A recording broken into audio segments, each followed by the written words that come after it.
Hi, this is Terry Bible Night, your reader. We are on Chapter 5 of the Percy Jackson Olympians series, Sea of Monsters. Chapter 5 is called I Get a New Cabin Mate.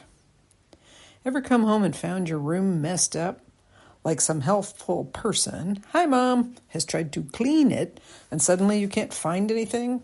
And even if nothing is missing, you get that creepy feeling like somebody's been looking through your private stuff and dusting everything with lemon furniture polish. That's kind of the way I felt seeing Camp Half-Blood again. On the surface, things didn't look all that different. The big house was still there with its blue gabled roof and its wraparound porch. The strawberry fields still baked in the sun. The same white-columned Greek buildings were scattered around the valley, the amphitheater, the combat arena, the dining pavilion overlooking Long Island Sound. And nestled between the woods and the creek were the same cabins, a crazy assortment of 12 buildings, each representing a different Olympian god. But there was an air of danger now. You could tell something was wrong. Instead of playing volleyball in the sand pit, counselors and satyrs were stockpiling weapons in the tool shed. Dryads, armed with bows and arrows, talked nervously at the edge of the woods. The forest looked sickly, the grass in the meadow was pale yellow, and the fire marks on Half-Blood Hill stood out like angry scars. Somebody had messed with my favorite place in the world, and I was not a happy camper. As we made our way to the big house, I recognized a lot of kids from last summer. Nobody stopped to talk. Nobody said, "Welcome back." Some did double takes when they saw Tyson, but most just walked grimly past and carried on with their duties, running messages, toting swords to sharpen on the grinding wheels. The camp felt like a military school, and believe me, I know, I've been kicked out of a couple. None of that mattered to Tyson. He was absolutely fascinated by everything he saw. "What's that?" he gasped. "The stables for Pegasi," I said. "The winged horses." "What's that?" Those are the toilets." "What's that?" "The cabins for the campers." If they don't know who your Olympian parent is, they put you in the Hermes cabin, that brown one over there, until you're determined. Then once they know, they put you in your dad or mom's group. He looked at me in awe. "You have a cabin?" "Number 3. I pointed to a low gray building made of sea stone. "You live with friends in the cabin?" No, just me." I didn't feel like explaining. The embarrassing truth is I was the only one who stayed in that cabin because I wasn't supposed to be alive. The big 3 gods, Zeus, Poseidon, and Hades, had made a pact after World War II not to have any more children with mortals. We were more powerful than regular half-bloods. We were too unpredictable. When we got mad, we tended to cause problems, like World War II, for instance. The Big 3 pact had only been broken twice. Once when Zeus sired Thalia, once when Poseidon sired me. Neither of us should have been born. Thalia had gotten herself turned into a pine tree when she was 12. And me, I was doing my best not to follow her example. I had nightmares about what Poseidon might turn me into if I were ever on the verge of death. Plankton, maybe, or a floating patch of kelp. When we got to the big house, we found Chiron in his apartment, listening to his favorite 1960s lounge music while he packed his saddlebags. I guess I should mention, Chiron is a centaur. From the waist up, he looks like a regular middle-aged guy with curly brown hair and a scraggly beard. From the waist down, he's a white stallion. He can pass for human by compacting his lower self into a magic wheelchair. In fact, he'd passed himself off as my Latin teacher during my 6th grade year. But most of the time, if the ceilings are high enough, he prefers hanging out in full centaur form. As soon as we saw him, Tyson froze. "Pony," he cried in total rapture. Chiron turned around, looking offended. "I beg your pardon." Annabeth ran up and hugged him. "Chiron, what's happening? You're not leaving?" Her voice was shaky. Chiron was like a second father to her. Chiron ruffled her hair and gave her a kindly smile. "Hello, child. And Percy, my goodness, you've grown over the year." I swallowed. "Clarice said you were fired." Chiron's eyes glinted with dark humor. Someone had to take the blame. Lord Zeus was most upset. The tree he'd created from the spirit of his daughter, poisoned. Mr. D had to punish someone. Besides himself, you mean, I growled. Just the thought of the camp director, Mr. D, made me angry.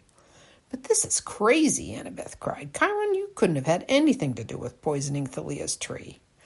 Nevertheless, Chiron sighed, some in Olympus do not trust me now, under the circumstances. What circumstances? I asked. Chiron's face darkened. He stuffed a Latin-English dictionary into his saddlebag while the Frank Sinatra music oozed from his boombox. Tyson was still staring at Chiron in amazement. He whimpered like he wanted to pat Chiron's flank, but was afraid to come closer. Pony? Chiron sniffed. My dear young Cyclops, I am a centaur. Chiron, I said, what about the tree? What happened? He shook his head sadly. The poison used on Thalia's pine is something from the underworld, Percy. Some venom even I have never seen. It must have come from a monster quite deep in the pits of Tartarus. Well, then we know who's responsible. Do not invoke the Titan Lord's name, Percy, especially not here, not now. But last summer he tried to cause a civil war in Olympus. This has to be his idea. He'd get Luke to do it, that traitor. Perhaps, Chiron said, but I fear I am being held responsible because I did not prevent it, and I cannot cure it. The tree has only a few weeks of life left unless... Unless what? Annabeth asked. No, Chiron said, a foolish thought. The whole valley is feeling the shock of the poison. The magical borders are deteriorating. The camp itself is dying. Only one source of magic would be strong enough to reverse the poison, and it was lost centuries ago. Well, what is it? I asked. We'll go find it. Chiron closed his saddlebag. He pressed the stop button on his boombox. Then he turned and rested his hand on my shoulder, looking me straight in the eyes. Percy, you must promise me that you will not act rashly. I told your mother I did not want you to come here at all this summer. It's much too dangerous. But now that you are here, stay here. Train hard. Learn to fight. But do not leave. Why? I asked. I want to do something. I can't just let the borders fail. The whole camp will be overrun by monsters, Chiron said. Yes, I fear so. But you must not let yourself be baited into hasty action. This could be a trap of the Titan Lord. Remember last summer? He almost took your life. That was true, but still I wanted to help so badly. I also wanted to make Kronos pay. I mean, you'd think the Titan Lord would have learned his lesson eons ago when he was overthrown by the gods. You'd think getting chopped into a million pieces and cast into the darkest part of the underworld would give him a subtle clue that nobody wanted him around. But no. Because he was immortal, he was still alive down there in Tartarus, suffering in eternal pain, hungering to return and take revenge on Olympus. He couldn't act on his own, but he was great at twisting the minds of mortals and even gods to do his dirty work. The poisoning had to be his doing. Who else would be so low as to attack Thalia's tree, the only thing left of a hero who'd given her life to save her friends? Annabeth was trying hard not to cry. Chiron brushed a tear from her cheek. Stay with Percy, child, he told her. Keep him safe. The prophecy. Remember it? I will. I said, would this be the super dangerous prophecy that has me in it, but the gods have forbidden you to tell me about? Nobody answered. Right, I muttered, just checking. Chiron, Annabeth said, you told me the gods made you immortal only so long as you were needed to train heroes. If they dismiss you from camp, swear you will do your best to keep Percy from danger, he insisted. Swear upon the river Styx. I swear it upon the river Styx, Annabeth said. Thunder rumbled outside. Very well, Chiron said. He seemed to relax just a little. Perhaps my name will be cleared and I shall return. Until then, I go to visit my wild kinsmen in the Everglades. It's possible they know of some cure for the poisoned tree that I have forgotten. In any event, I will stay in exile until this matter is resolved, one way or another. Annabeth stifled a sob. Chiron patted her shoulder awkwardly. There, now, child, I must entrust your safety to Mr. D and the new activities director. We must hope, well, perhaps they won't destroy the camp quite as quickly as I fear. "Who is this Tantalus guy anyway?" I demanded, "and where does he get off taking your job?" A conch horn blew across the valley. I hadn't realized how late it was. It was time for campers to assemble for dinner. "Go," Carmen said. "You will meet him at the pavilion. I will contact your mother, Percy, and let her know you're safe. No doubt she'll be worried by now. Just remember my warning. You are in grave danger. Do not think for a moment that the Titan Lord has forgotten you." With that, he clopped out of the apartment and down the hall, Tyson calling after him, "Pony, don't go." I realized I'd forgotten to tell Chiron about my dream of Grover. Now it was too late. The best teacher I'd ever had was gone, maybe for good. Tyson started bawling almost as bad as Annabeth. I tried to tell them that things would be okay, but I didn't believe it. The sun was setting behind the dining pavilion as the campers came up from their cabins. We stood in the shadow of a marble column and watched them file in. Annabeth was still pretty shaken up, but she promised she'd talk to us later. Then she went off to join her siblings from the Athena cabin, a dozen boys and girls with blonde hair and gray eyes like hers. Annabeth wasn't the oldest, but she'd been at camp more summers than just about anybody. You could tell that by looking at her camp necklace. 1 bead for every summer, and Annabeth had 6.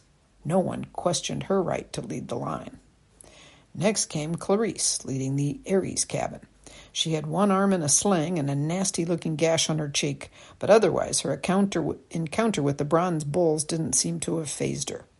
Someone had taped a piece of paper to her back that said, "You moo, girl," but nobody in her cabin was bothering to tell her about it.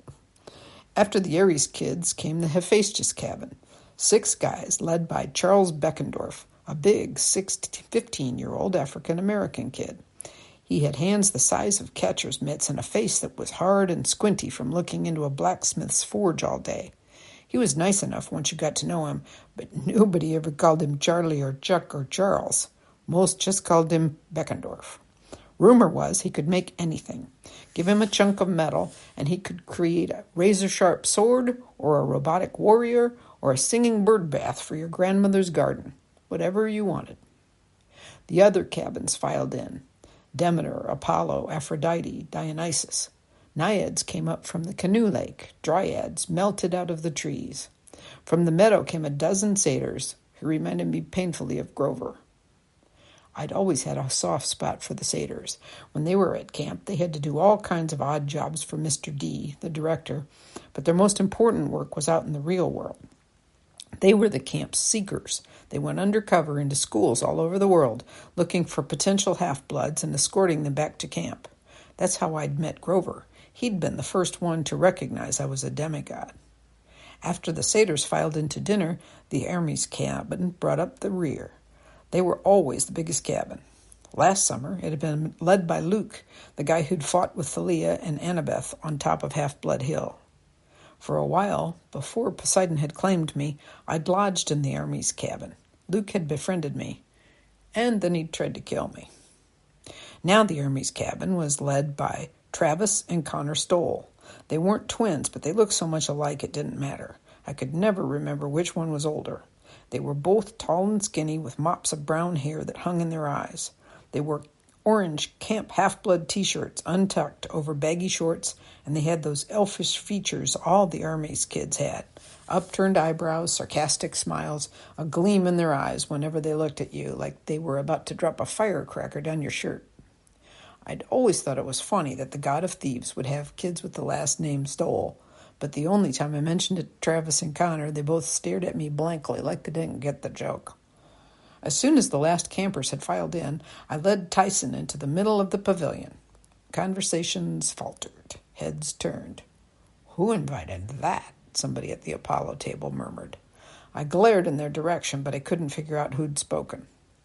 From the head table, a familiar voice drawled, "Well, well, if it isn't Percy Jackson, my millennium is complete." I gritted my teeth. "Percy Jackson, sir." Mr. D sipped his Diet Coke. "Yes, well, as you young people say these days, whatever." He was wearing his usual leopard pattern Hawaiian shirt, walking shorts, and tennis shoes with black socks. With his pudgy belly and his blotchy red face, he looked like a Las Vegas tourist who'd stayed up too late in the casinos. Behind him, a nervous-looking satyr was peeling the skins off grapes and handing them to Mr. D one at a time. Mr. D's real name is Dionysus, the god of wine.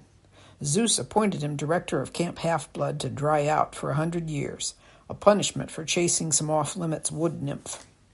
Next to him, where Chiron usually sat, or stood in centaur form, was someone I'd never seen before, a pale, horribly thin man in threadbare orange prisoner's jumpsuit. The number over his pocket read 0001. He had blue shadows under his eyes, dirty fingernails, and badly cut gray hair, like his last haircut had been done with a weed whacker. He stared at me, and his eyes made me nervous. He looked fractured, angry and frustrated and hungry, all at the same time. "This boy," Dionysus told him, "you need to watch. Poseidon's child, you know."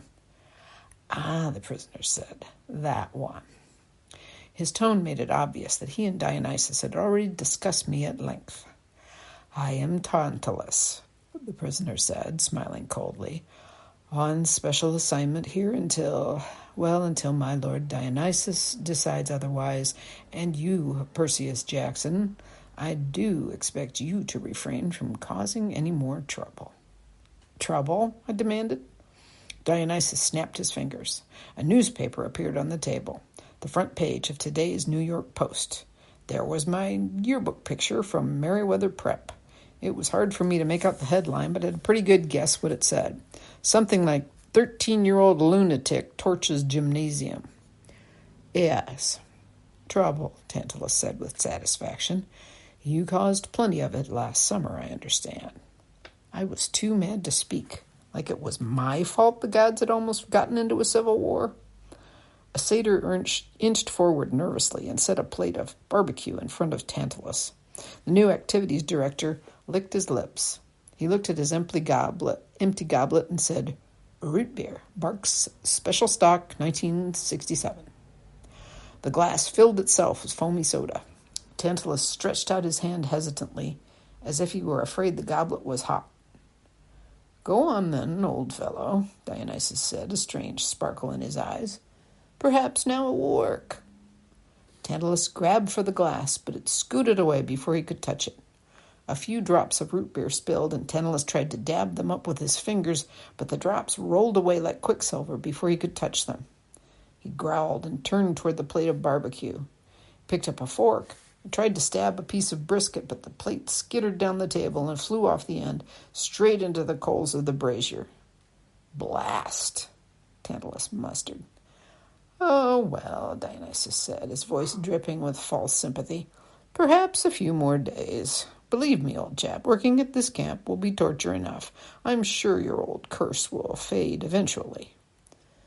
"Eventually," muttered Tantalus, staring at Dionysus' Diet Coke. "Do you have any idea how dry one's throat gets after 3,000 years? "You're that spirit from the Fields of Punishment," I said. "The one who stands in the lake with the fruit tree hanging over you, but you can't eat or drink." Tantalus sneered at me. "A real scholar, aren't you, boy?" "You must have done something really horrible when you were alive," I said, mildly impressed. "What was it?" Tantalus's eyes narrowed. Behind him, the satyrs were shaking their heads vigorously, trying to warn me. "I'll be watching you, Percy Jackson," Tantalus said. "I don't want any problems at my camp." "Your camp has problems already, sir." "Oh, go sit down, Johnson," Dionysus sighed. "I believe that table over there's yours, the one where no one else ever wants to sit." My face was burning, but I knew better than to talk back. Dionysus was an overgrown brat, but he was an immortal, superpower, overgrown brat. I said, "Come on, Tyson." "Oh, no," Tantalus said. "The monster stays here. We must decide what to do with it." "Him," I snapped. "His name is Tyson." The new activities director raised an eyebrow. "Tyson saved the camp," I insisted. "He pounded those bronze bulls. Otherwise, they would have burned down this whole place." "Yes," Tantalus sighed, "and what a pity that would have been." Dionysus snickered. "Leave us," Tantalus ordered, while we decide this creature's fate. Tyson looked at me with fear in his one big eye, but I knew I couldn't disobey a direct order from the camp directors. Not openly, anyway. I'll be right over here, big guy, I promised. Don't worry, we'll find you a good place to sleep tonight.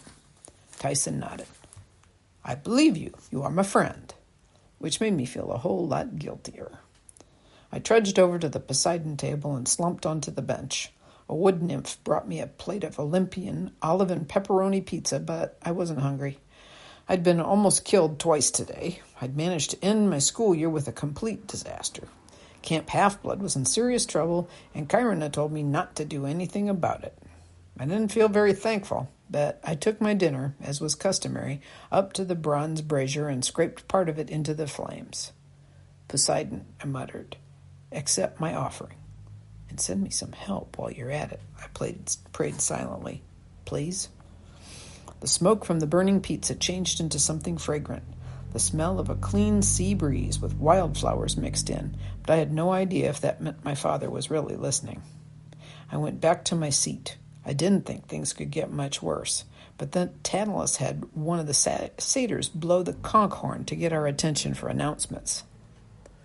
Yes, well, Tantalus said, once the talking had died down, another fine meal, or so I am told. As he spoke, he inched his hand toward his refilled dinner plate, as if maybe the food wouldn't notice what he was doing, but it did. It shot away down the table as soon as he got within 6 inches. And here, on my first day of authority, he continued, I'd like to say what a pleasant form of punishment it is to be here. Over the course of the summer, I hope to interact with each and every one of you children. You all look good enough to eat. Dionysus clapped politely, leading to some half-hearted applause from the satyrs. Tyson was still standing at the head table, looking uncomfortable, but every time he tried to scoot out of the limelight, Tantalus pulled him back. And now, some changes. Tantalus gave the campers a crooked smile. We are reinstituting the chariot races. Murmuring broke out at all the tables. Excitement, fear, disbelief. Now I know, Tantalus continued, raising his voice, that these races were discontinued some years ago due to technical problems. 3 deaths and 26 mutilations, someone at the Apollo table called. Yes, Tantalus said, but I know that you will all join me in welcoming the return of this camp tradition. Golden laurels will go to the winning charioteers each month. Teams may register in the morning. The first race will be held in 3 days' time. We will release you from most of your regular activities to prepare your chariots and choose your horses. Oh, and did I mention, the victorious team's cabin will have no chores for the month in which they win? An explosion of excited conversation. No KP for a whole month? No stable cleaning? Was he serious? But then the last person I expected to object did so. But, sir, Clarice said. She looked nervous, but she stood up to speak from the Ares table. Some of the campers snickered when they saw the "You Moo Girl" sign on her back. What about patrol duty? I mean, if we drop everything to ready our chariots. Ah, the hero of the day, Tantalus exclaimed. Brave Clarice, who single-handedly bested the bronze bulls. Clarice blinked and then blushed. I didn't. And modest, too, Tantalus grinned. Not to worry, my dear. This is a summer camp. We are here to enjoy ourselves, yes? But the tree. And now, Tantalus said, as several of Clarice's cabin mates pulled her back into her seat, before we proceed to the campfire and sing-along, one slight housekeeping issue. Percy Jackson and Annabeth Chase have seen fit, for some reason, to bring this here. Tantalus waved a hand toward Tyson. Uneasy murmuring spread among the campers, a lot of sideways looks at me. I wanted to kill Tantalus. Now, of course, he said, Cyclops have a reputation for being bloodthirsty monsters with a very small brain capacity. Under normal circumstances, I would release this beast into the woods and have you hunt it down with torches and pointed sticks. But who knows? Perhaps this Cyclops is not as horrible as most of its brethren. Until it proves worthy of destruction, we need a place to keep it. I've thought about the stables. That will make the horses nervous. Hermes' cabin, possibly? Silence at the Hermes table. Travis and Connor Stoll developed a sudden interest in the tablecloth. I couldn't blame them. The Hermes cabin was always full to bursting. There was no way they could take in a 6'3" Cyclops. Come now, Tantalus chided. The monster may be able to do some menial chores. Any suggestions as to where such a beast should be kennelled? Suddenly everyone gasped. Tantalus scooted away from Tyson in surprise. All I could do was stare in disbelief at the brilliant green light that was about to change my life. A dazzling holographic image that had appeared above Tyson's head. With a sickening twist in my stomach, I remembered what Annabeth had said about Cyclopses. They're the children of nature spirits and gods. Well, one god in particular, usually.